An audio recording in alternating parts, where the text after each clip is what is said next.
QuickBooks Error Code 6000 and variations like 6082 or 6106 usually occurs when opening or accessing a company file. It is commonly caused by damaged support files, network issues, incorrect hosting settings, or file path problems. Here are recommended fixes. Try and order. Update QuickBooks. Go to Help, update QuickBooks Desktop, and install the latest release. Run QuickBooks File Doctor.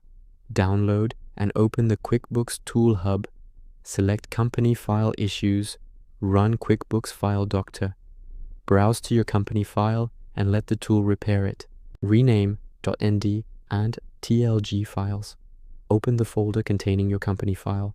Find files with the same name as your company file but ending in .nd and .tlg. Right-click each. Rename, add old at the end. Reopen QuickBooks. It will recreate the files. Stop multi-user hosting, if applicable, on workstations. File, Utilities, stop hosting multi-user access. Only the server should host the file. Move the company file temporarily to your local C drive and try opening it. Also ensure no extra spaces exist in the company file name.